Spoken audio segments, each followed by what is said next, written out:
Hi යාළුවනේ කොහොමද ඉතින් ඔයාලට බැංගලෝර සිටි එකේ තිබුණා ෆුඩ් ෆෙස්ටිවල් එකක්. අපි දෙන්නත් එක්ක ඉතින් ඒකට ගියා. එක්කෙනෙකුට ඇතුළු වීම ටිකට් එකට ඉන්දියන් සල්ලි රුපියල් 500ක් වුණා. කර්ණාටක ප්‍රාන්තයේ විවිධ පළාත් වලට ආවේනික කෑම ಜಾති තමයි තිබුණේ. ඔක්කොම කෑම ಜಾති වෙජිටේරියන්. බැංගලෝර වල තියෙනවා කුළුබඩු නිෂ්පාදනය කරන ආයතනයක් MTR කියලා.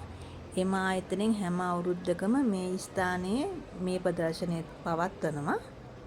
MTR ආයතනයේ මගේ මහත්තයාගේ යාළුවෙකුත් වැඩ කරනවා. අපිට එයාවත් මෙතනදි මුණ ගැහුණා. කල්යාණං කර්ණාටක කියන්නේ උතුරු කර්ණාටකයට අයිති පැත්තක්. එයාලගේ ආවේනික කෑමක් තමයි බඩේරුකු පිටි වලින් හදන රොටි ජාතියක්. ඒ රොටි වලට කර්ණාටක ප්‍රාන්තයේ කියන්නේ ජෝවර් රොටි කියලා. මමත් 3-4 පාරක් හදලා තියෙනවා. ටිකක් හදන්න ඒ රොටිය අමාරුයි. තුනී කරන්න එහෙම හරි අමාරුයි. මෙයාලා නම් අර අතින් හරි ලස්සනට හදනවා. මට ඒ විදිහට හදන්න තේරෙන්නේ නැහැ. ඔයාලට පේනවද මන්ද අර ලීඩි කෙනෙක් එහා පැත්තේ හදනවා. එයා අර එක අතකින් එක අතේ අල්ලෙන් එහෙම ගගහ අනිත් අතින් ඒ රොටිය රවුම් කර කර තමයි හදන්නේ. ටක් ගාලා මේ රොටි මේ වේලෙනවා. චපාති වගේ නෙමෙයි.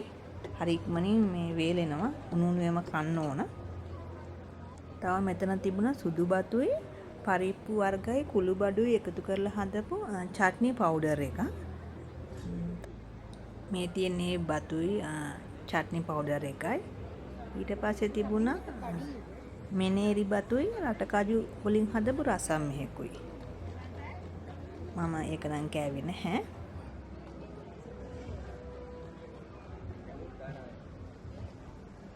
මේ තමයි මේ බතුයි රසෙම් එකයි.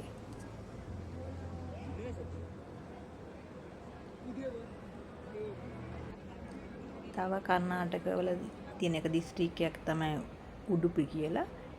එතන තිබ්බ තෝසේ තව එයාලටම ආවේනික කෑමක් වෙන මේ කෙසෙල් වලින් හදපු පූරි පොල් චට්නි එක. මේ තියෙන්නේ ඒ කෙසෙල් පූරි පොල් චට්නි එක.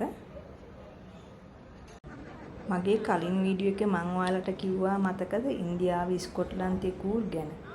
මේ ඒ කූර් දිස්ත්‍රික්කයේ ෆුඩ් කෝනර් එක. කුරුගු වලට කොඩගු කියලාත් කියනවා. කුරුගු දිස්ත්‍රික්කයට ආවේනික වුණ කෑමක් තමයි හාල් පිටි වලින් හදන රොටි. අපි දෙන්නත් එකේ රොටි කෑවා. එයාලා අපිට දුන්නා මේ මෂ්රූම් වලින් හදපු හොද්දා. හරිම රසයි.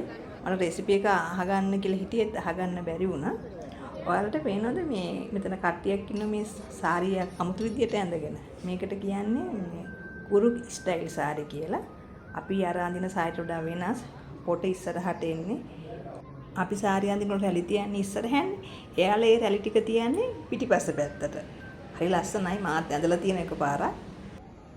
මෙතනත් තිබුණේ ධාන්‍ය පිටි වර්ගයකින් හදන රොටි ජාතියක්. ඒ රොටි කන්න තිබුණේ මේ වම්බොටි වලින් හදපු හොද්දක් එක. ඒකත් හරිම රසයි. තව එතන තිබුණා වඩේ යෝගට් මිශ්‍රණයයි තව මේ මිරිස් චට්නි එකකුයි. ඒක හරිම රසයි. මම ඒකෙන් තමයි වැඩිපුරම කෑවේ. උතුරු කර්ණාටකයේ ආවේනික වුණ කෑම ಜಾති තමයි තිබුණේ. තව තිබුණා මේ මාළු මිරිස් බැදලා යාළගේ. මෙතනින් මම රොටි වම්බොටුයි හොදි කාලා ඊට පස්සේ කෑවේ මේ වඩේ එක. ඒකෙන් මම 3 පාරක්ම අරගෙන කෑවා. හරිම රසයි.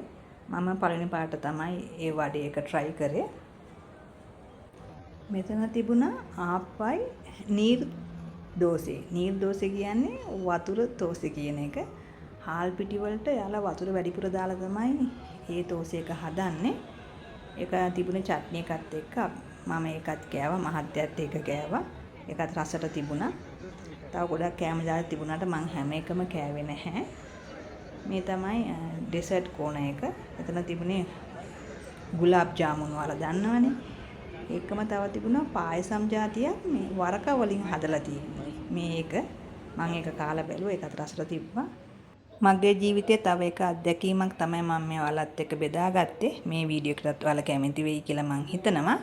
ආයෙත් මේ වගේ වීඩියෝ එකකින් ඔයාලව හමු මේ බලාපොරොත්තු වෙන මම ඔයාලගෙන් සමු ගන්නවා. ඔයාලා සියලු දෙනාට තෙරුවන් සරණයි.